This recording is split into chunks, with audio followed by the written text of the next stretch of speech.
নমস্কার বন্ধুরা, আমার আরেকটি ব্লগে আপনাদের সকলকে স্বাগত জানাই। আজ আমার ছেলে গ্রামের বাড়িতে কি কি দুষ্টামি করছে দেখুন। ওরা দুজনে সাইকেল নিয়ে সকাল থেকে টানাটানি করছে। এই হচ্ছে ওর জেঠুর ছেলে। ও ছোট, তবুও ওর দাদা যখনই সাইকেল চালাবে ও তখনই সাইকেল চালাবে। এই হচ্ছে সেই সাইকেল। দুজনে যেটা নিয়ে মারামারি করছে। আর আমরা মায়েরা ক্লান্ত হয়ে পড়ছি ওদের মারামারি থামানোর জন্য। ও ভালোভাবে চালাতে পারে না, কিন্তু ওর দাদা যখনই চালাবে ওরও তখনই চাই। দুজনে একই সাইকেল যদি একই টাইমে চালাবে বলে তাহলে কিভাবে সম্ভব বলুন।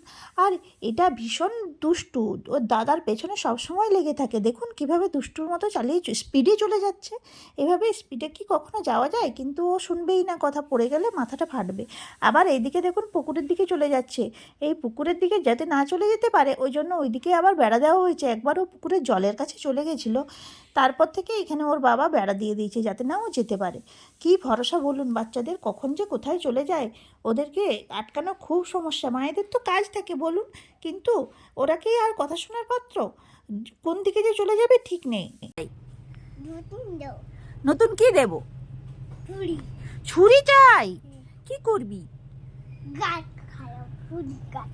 ফুল গাছ কাটবি? জোরে জোরে বল, শোনা যাচ্ছে না তো। ছুরি, ফুল গাছ কি ছুরি দিয়ে কাটা হয়?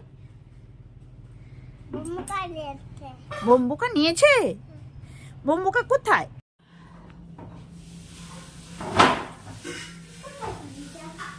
ছুরিটা কোথায় দেখো। ছুরি কোথায়? নেই। তুই কি করে পারবি? ছুরি নেই তো কি করে পারবি?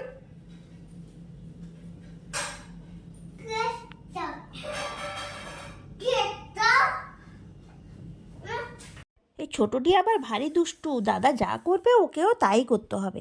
দাদা একটা ছুরি নিয়ে চলে এসেছিলো ঘাস কাটবে বলে, ও পেছন পেছন ঠিক ছুরি খুঁজে নিয়ে চলে আসলো। আর দেখলেন তো কীভাবে ও নিজে চেয়ারের উপর উঠে গিয়ে ছুরি খুঁজছে, কোথায় ছুরি আছে। ওকে না বললেও শুনবে না, কারণ দাদা যেটা করছে ওকে করতেই হবে। কী আর করা যাবে, ওকে একটা ধার নেই এরকম ধরনের ছুরি দেওয়া হয়েছে। অবশ্য আমার ছেলে যেটা নিয়ে কাটাকাটি করছে সেটাতেও খুব একটা ধার নেই, কারণ ধার থাকলে তো হাত কেটে যেতে পারে। তো ওদেরকে নিয়ে আমি আবার পাহাড়া নিয়ে বসে আছি, কারণ ছুরি নিয়ে যখন কাজ করছে। আবার ঘাস কাটার বুদ্ধিটা কীরকম ভাবুন।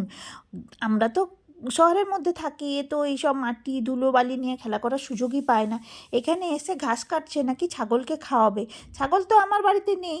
আমি তো ওকে বললাম যে তাহলে ছাগলকে কোথায় খাওয়াবি? না পাশের বাড়িতে ছাগল আছে, ওইখানে গিয়েই আমি ছাগলকে খাওয়াবো, কিন্তু আমাকে ছাগল খাওয়াতেই। অনিস, কোথায় তোর ঘাস? কোথায় তুই কেটে কোথায় রেখেছিস? কোথায়? আমি তো দেখতে পাচ্ছি না। তো ঘাসগুলো এক জায়গায় জমা কর, গরুকে খেতে দেবো। তোর কোথায় ঘাস? কোথায়?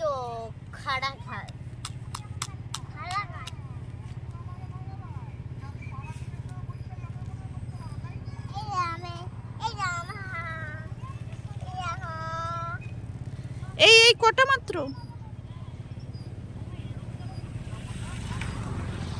এইভাবে গ্রামের বাড়িতে এসে আমার ছেলে খুব মজায় দিন কাটিয়ে যাচ্ছে।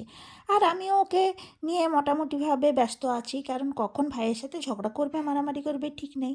আজকের মতো ব্লগটা এখানেই শেষ করছি। Tata, bye bye. আবার খুব তাড়াতাড়ি ব্লগ নিয়ে চলে আসবে।